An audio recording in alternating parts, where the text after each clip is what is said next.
जय झूलेलाल। मुंहिंजे चैनल सिंध समाज ते तव्हां सभिनि जो स्वागत आहे।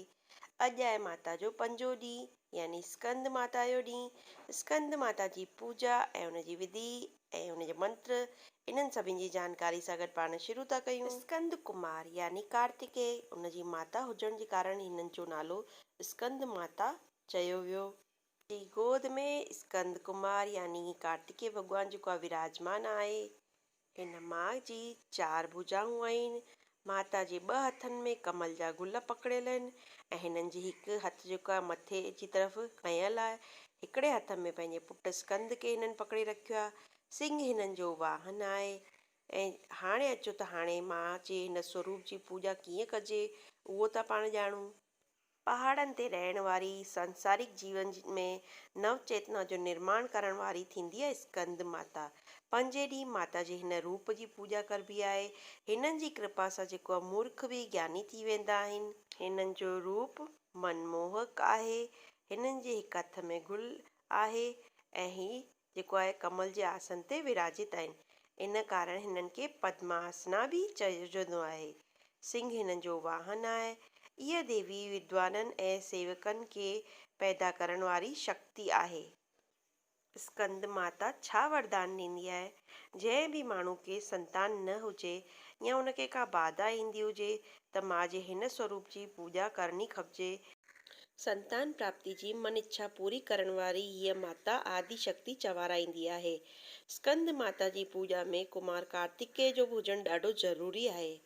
स्कंद माता खे भोग में छा प्रिय आहे? उन्हनि खे केलो अर्पण करणो खपिजे। ऐं मां खे पीली वस्तु ॾाढी प्रिय आहिनि यानी कि केसर वारी खीर ठाहिजे ऐं पीला वस्त्र चाढ़जनि त उनजो बि पाण भोग लॻाए था सघूं। जो बि भक्त देवी स्कंद माता जो भक्ति भाव सां पूजन कंदो उनखे देवी जी कृपा ज़रूरु प्राप्त थींदी ऐं देवी जी कृपा सां भक्तनि जी मुरादूं बि पूरी थींदियूं ऐं घर में सुख शांति ऐं समृद्धि ठही रहंदी। स्कंद माता खे पूजा में धनुष बाण अर्पण करणु खपिजे ऐं सुहाग जो सामान बि उन्हनि खे अर्पित कजे।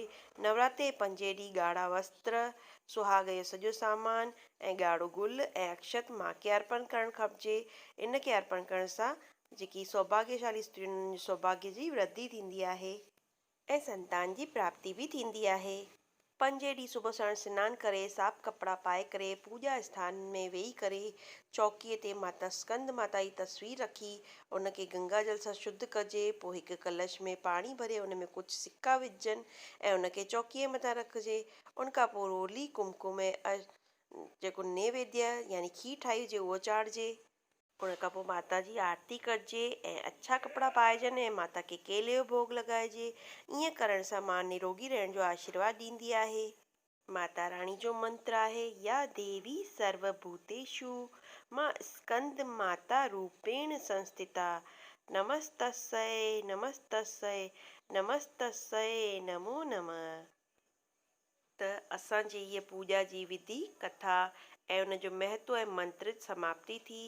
वरी मिलंदासीं माता जे 6हें रूप जी कथा ऐं उनजे महत्व ऐं पूजा सां गॾु। तव्हां अगरि मुंहिंजे चैनल ते नया आया हुजो त चैनल खे सब्सक्राइब कंदा। पासे में ॾिनल बैल बटन खे ज़रूरु क्लिक कंदा जंहिंसां कि तव्हांखे मुंहिंजे वीडियो जो नोटिफिकेशन सभिनि खां पहिरीं मिले।